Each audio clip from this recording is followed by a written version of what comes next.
Hello everyone, எல்லாரும் எப்படி இருக்கீங்க? நல்லா இருக்கீங்கன்னு நினைக்கிறேன். இன்னைக்கு நம்ம பார்க்க போகிற வீடியோ என்னன்னா Revlon one step volumizer and blow dryer உடைய ரிவ்யூ. இந்த வால்யூமைசர் அண்ட் ப்ளோ ட்ரையரை எப்படி யூஸ் பண்ணி நான் 10 மினிட்ஸில் என்னுடைய ஹேரை செட் பண்ணுறது பார்க்கலாம் வாங்க. ஷவர்லேருந்து வெளியே வந்தோடனே என்னுடைய ஹேரில் வில்வா ஆன்டிஃப்ரெஷ் ஹேர் சீரம் இதுதான் யூஸ் பண்ணுறதில்ல. எந்த சீரமாக இருந்தாலும் உங்களுக்கு கொஞ்சம் ஷைன் வேணும்னா, ஹேரில் ஷைன் வேணும்னா ஒரு சீரம் போட்டு லாக் பண்ணிக்கிட்டு, நார்மல் டவலை விட இந்த மாதிரி மைக்ரோ ஃபைபர் டவல் கட்டினீங்கன்னா உங்களுக்கு வந்து அதிகமாக ஃப்ரிஸ் இருக்காது. அதனால் வந்து மைக்ரோ ஃபைபர் டவல் யூஸ் பண்ணுங்கள். இங்கே பார்த்தீங்கன்னா என்னுடைய தலையில் இன்னும் கூட கொஞ்சம் ஈரம் இருக்குது. கொஞ்சம் இல்லை, நிறையவே இருக்குது. லைக் 50% தான் ட்ரை இருக்குன்னு சொல்லுவேன். கண்டிப்பாக ஒரு ஹீட் ப்ரொடெக்டன்ட் ஸ்ப்ரே யூஸ் பண்ணணும். ஏன்னா ரெவ்லான் ப்ளோ ட்ரையர் வந்து இட் ஒர்க்ஸ் ஆன் ஹீட். நான் இன்னைக்கு வந்து John Frieda frizz ease 3 days straight hair protectant spray இது யூஸ் பண்ண போகிறேன். ஸோ இதில் என்ன போட்டிருக்குன்னா, எப்போவுமே உங்களுடைய ப்ராடக்டில் யூசேஜ் பாருங்கள், எப்படி யூஸ் பண்ணணும்னு படிச்சுட்டு அதுக்கப்புறம் யூஸ் பண்ணுங்கள். இதில் என்ன போட்டிருக்குன்னா, வெட் ஹேரில் யூஸ் பண்ணுங்கள் அப்படின்னு போட்டிருக்கு. Or even damp hair. Wet ஹேர்னால் தண்ணி சொட்ட இருக்கிற அது வந்து வெட் ஹேர். டேம்ப் ஹேர்னால் கொஞ்சம் ஈரம் பதம் இந்த மாதிரி இருந்தால் கூட ஓகே. ஸோ நான் வந்து இன்றைக்கி டேம்ப் ஹேரில் இதை யூஸ் பண்ண போகிறேன். ஜஸ்ட் லைட்டாக ஸ்ப்ரே பண்ணலாம்.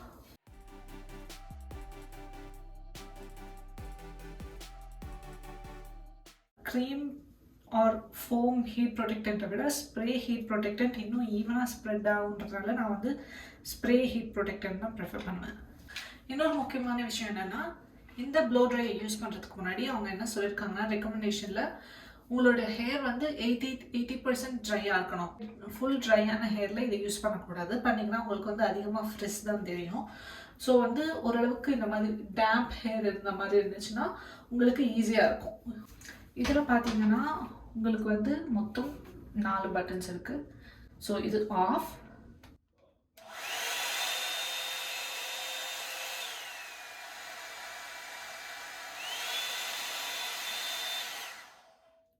எந்த ஸ்டைலிங் எதுவாக இருந்தாலும் செக்ஷன்ஸ் கம்மியாக இருந்ததுன்னா, ஒவ்வொரு செக்ஷன்லேயும் உங்களுக்கு எவ்வளோ கம்மியான ஹேர் இருக்கோ அவ்வளோ ஈஸியாக உங்களுக்கு ஆகிடும். இப்போ எனக்கு வந்து அவ்வளோவா திக் ஹேர் கிடையாது. ஸோ நான் என்ன பண்ணுறேன்னா, இருந்தாலும் நான் ஜஸ்ட் ஒரு 3 to 4 செக்ஷன்ஸ் எடுக்கிறேன் இன்றைக்கி. எனக்கு இருக்கிற இவ்வளோ கம்மி ஹேர்லேயே நான் இவ்வளோ செக்ஷன் எடுத்தேன்னா, உங்களுக்கு ஜாஸ்தி ஹேர் இருந்ததுன்னா நீங்கள் கண்டிப்பாக இன்னும் ஜாஸ்தி செக்ஷன்ஸ் எடுங்க. இந்த ஃபுல் செக்ஷன் எடுத்தீங்கன்னா நீங்கள் வந்து ஈஸியாக ஒரு 6 times அப்படி பண்ண வேண்டியிருக்கும். இதுவே நீங்கள் வந்து இதே ஹாஃபாக எடுத்தீங்கன்னா ஈச் செக்ஷன் 2 தடவை பண்ணாலே போதும். ஸோ உங்களுக்கு கம்மியாக ஒவ்வொரு செக்ஷன்லையும் கம்மியாக முடி இருந்துச்சுன்னா சீக்கிரமாக ஆகிடும். 1 or 2 times பண்ணாலே ஆகிடும். ஸோ ஜஸ்ட் நான் வந்து எப்போவுமே லோ ஹீட்டில் தான் வச்சுக்கிறேன். ஏன்னா வந்து இந்த இவந்தோ இந்த வந்து ஒரு 2B கர்லி ஹேராக இருந்தால் கூட நான் வந்து லோவில் தான் வச்சுக்கிறேன். ஏன்னா வந்து என்னுடைய ஹேர் அவ்வளோ அடர்த்தி இல்லைன்றதுனால, ப்ளஸ் நான் செக்ஷன்ஸில் கூட கம்மியாக முடி எடுக்கிறன்றதுனால லோவில் வைக்கிறேன். நீங்கள் எப்போவுமே ஃபர்ஸ்ட் டைம் ட்ரை பண்ணதாக இருந்தால் கூட ஃபர்ஸ்ட் லோவில் வச்சுட்டு ட்ரை பண்ணுங்கள். உங்களுக்கு லோவில் வச்சு கூட உங்களுக்கு எதுவும் டிஃப்ரென்ஸ் தெரியலன்னா அப்போ நீங்கள் ஹையில் வச்சுக்கோங்க. ஹைலேயே ஸ்டார்ட் பண்ணாதீங்க.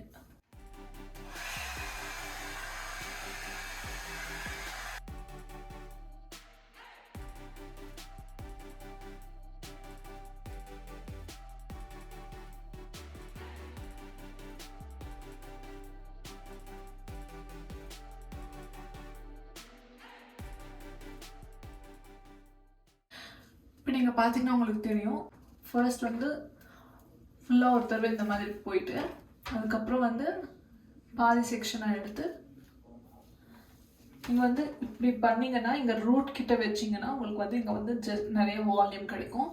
ஆனால் இந்த ப்ளோ ட்ரையரில் ஒரு டிஸ்அட்வான்டேஜ் என்னன்னு பார்த்தீங்கன்னா, ரூட் கிட்ட வச்சிங்கன்னா உங்களுக்கு வந்து ஹீட் அதிகமாக தெரியும். ஸோ சுடும். ஸோ வந்து ரொம்ப நேரம் வைக்க முடியாது நம்மளால். ஸோ லைட்டாக ஒரு செகண்ட் இங்கே இப்படி வச்சுட்டு உடனே இழுத்துட்டிங்கன்னா உங்களுக்கு வந்து அந்த தேவையான வால்யூம் வந்துடுவாங்க. ஸோ இழுக்கும்போது கொஞ்சம் அந்த டைட்னஸ் இருக்கணும். அப்போ தான் உங்களுக்கு வந்து ஸ்ட்ரெயிட்டாக வரும். நீங்கள் சும்மா இப்படியே இழுத்திங்கன்னா உங்களுக்கு எதுவுமே ஆகாது. ஸோ நம்ம வந்து இப்படி இழுக்கும்போது ஒரு இப்படி சுற்றிட்டு கொஞ்சம் அந்த டைட்னஸ் வச்சிங்கன்னா 2-3 ஸ்ட்ரோக்ஸ்லேயே உங்களுக்கு வந்து ஹேர் ஸ்ட்ரெயிட் ஆகிடும்.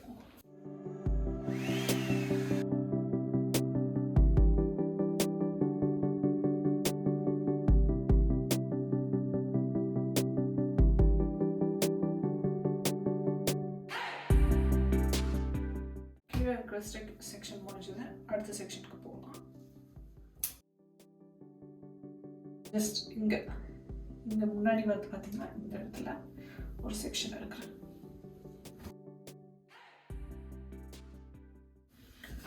ஸோ இது கூட அதே மாதிரி தான் பண்ண போகிறேன். ஜஸ்ட் கொஞ்சம் கொஞ்சமாக செக்ஷன் எடுத்து பண்ண போகிறேன்.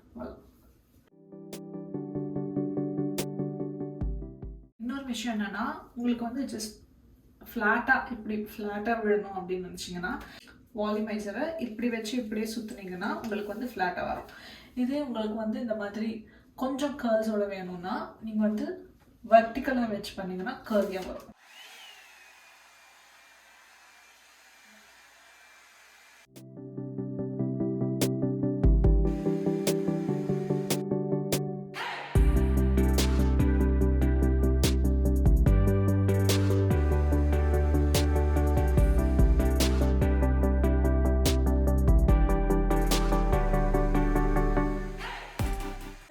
லேயர் ஹேர் ஸ்டைல் பண்ணிங்கன்னா அதை எப்படி ஸ்டைல் பண்ணுறதுன்னா, இந்த ஃப்ரண்ட் இருக்கிறதுல இதை வந்து மூஞ்சிலேருந்து இப்படி முன்னாடி வந்து இப்படி பின்னாடி போகிற மாதிரி இந்த மாதிரி பண்ணணும். அதுக்கு நெக்ஸ்ட் லேயரை இந்த நடுவில் இருக்கிற செக்ஷனை வந்து இந்த மாதிரி பின்னாடி இருந்து முன்னாடி வர மாதிரி ஸ்டைல் பண்ணுங்கள். அதுக்கு நெக்ஸ்ட் செக்ஷனை மறுபடியும் முன்னாடி இருந்து பின்னாடி போகிற மாதிரி ஸ்டைல் பண்ணுங்கள். ஸோ இந்த மாதிரி ஆல்டர்னேட் பண்ணிங்கன்னா உங்களுடைய லேயர்ஸ் நல்லா தெரியும். அடுத்த செக்ஷன் என்னென்னு பார்த்தீங்கன்னா, ஜஸ்ட் இங்கே இருக்குல்ல, ஜஸ்ட் என்னுடைய கண்ணுக்கு மேலே சென்டர் ஆஃப் மை ஐலேருந்து இங்கேருந்து ஜஸ்ட் ஒரு ரெக்டாங்கிள் செக்ஷனாக இருக்க போகிறேன். ஜஸ்ட் இங்கே வரைக்கும்.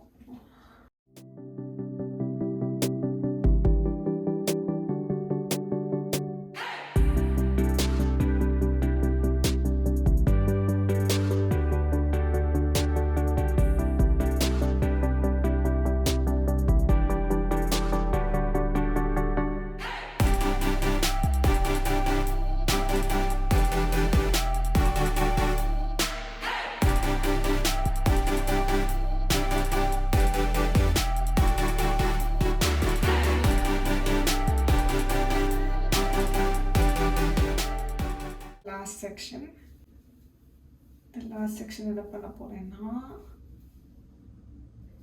இப்படி பின்னாடி இருந்து முன்னாடி வர போகிறேன்.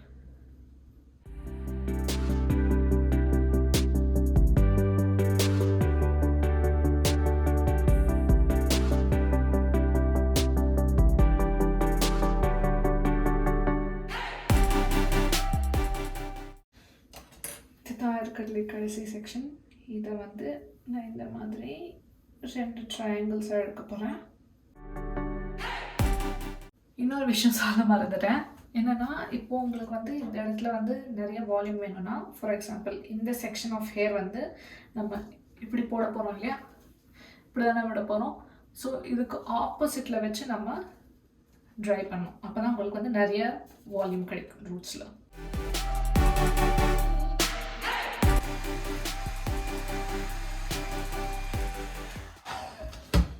அதே மாதிரி இந்த சைடும் ஒரு ட்ரையாங்கிள் எடுக்க போகிறேன். ஜஸ்ட் ட்ரையாங்கிள் கிடையாது, ஜஸ்ட் இந்த மாதிரி எடுத்து இதை வந்து இந்த சைடு வச்சு க்ளோ பண்ண போகிறேன்.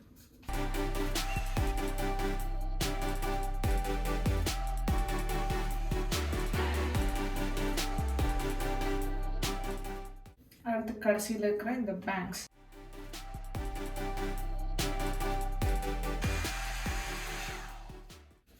இதை வந்து நான் ஆஃப் பண்ணிவிட்டு, யூஸ்வலாக கூல் மோடில் வைக்கலாம்.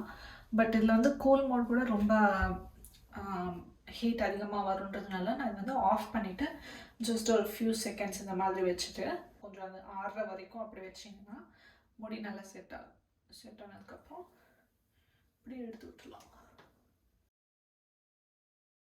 எங்கேயாச்சும் மிஸ் ஆகிருக்கான்னு பாருங்க. ஏன்னா அது வந்து ரொம்ப ஃப்ரீக்வெண்ட்டாக வந்து மிஸ் ஆகிறதுக்கு சான்சஸ் இருக்குது. இங்கே பார்த்தீங்கன்னா தெரியுது, இந்த ஸ்டாண்ட் அப்படியே மிஸ் பண்ணியிருக்கேன்.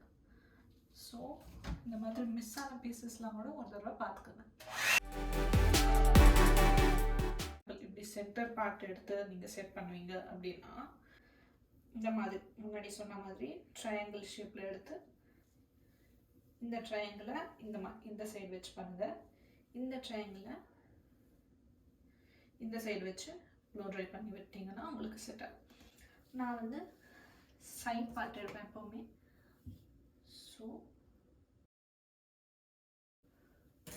உங்களுக்கு இதுவே சாட்டிஸ்ஃபைங்காக இருந்துச்சுன்னா இப்படியே விட்டுடலாம். எனக்கு இது வந்து சாட்டிஸ்ஃபைங்காக இல்லை, அதனால் நான் வந்து இது மறுபடியும் ஸ்டைல் பண்ண போகிறேன்.